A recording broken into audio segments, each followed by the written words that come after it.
మహోన్నతుడు సాటున నివసించువాడే సర్వశక్తుని నీడను విశ్రమించువాడని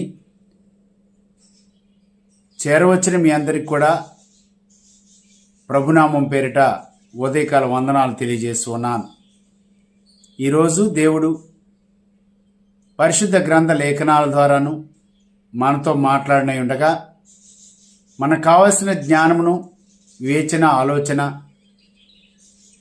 వినగలిగిన చెవులను, గ్రహింపగల మనసును దేవుడు ఇవ్వాలని ప్రార్థిద్దాం.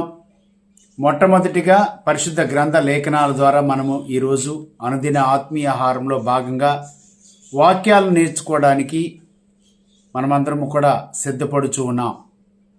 ప్రియ సహోదరి సహోదరులారా, కీర్తన గ్రంథము 34వ అధ్యాయము, కీర్తన గ్రంథము 34వ అధ్యాయము మనం పరిశీలించి ఆ అధ్యాయంలో కొన్ని వచనాల ద్వారా ఒక అంశాన్ని మనము ఏర్పాటు చేస్తూ ఉన్నాం. ఈరోజు ఒక మంచి వాక్యాన్ని మనం నేర్చుకుంటూ ఉన్నాం.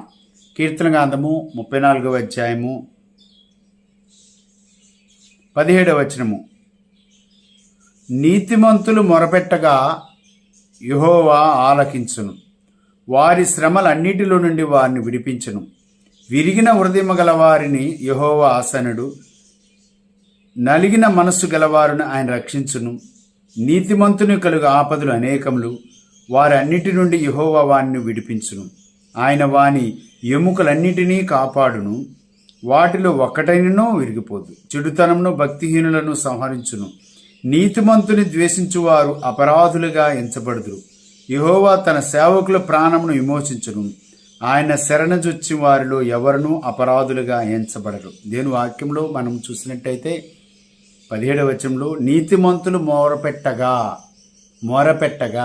నీతిమంతులు ప్రార్థన చేయగా, నీతిమంతులు విజ్ఞాపన చేయగా దేవుడు ఎలాగా ఆసన్నుడుగా ఉంటాడో, ఆశీర్వదించబడతారో, వారి ప్రార్థన దేవుడు ఎలాగ అంగీకరిస్తాడో ఈరోజు వాక్యము ద్వారా నీతిమంతుడు మొరపెట్టగా అనే అంశంపై మనము వాక్యాన్ని నేర్చుకోవడానికి సిద్ధపడుచున్నాం. ప్రార్థన మొట్టమొదటిగా దేవాతి దేవునికి ప్రార్థన చేసుకొని నీ తలలు వంచినట్లయితే ఈ ప్రార్థనలో ఏకీభవించి వాక్యము వినటం గొప్పతనం కాదు, కానీ విన్న వాక్య ప్రకారం నడుచుకోవటం మన క్రియలు, ఆలోచన విధానాన్ని మార్చుకునేవారిగా మనం ఉండాలని ఎంతో కాలం నుంచి మనం ప్రార్థన చేస్తున్నాము. కానీ ఆ ప్రార్థన ఈరోజు చెప్పబడే ప్రార్థన యొక్క నీతిమంతుడు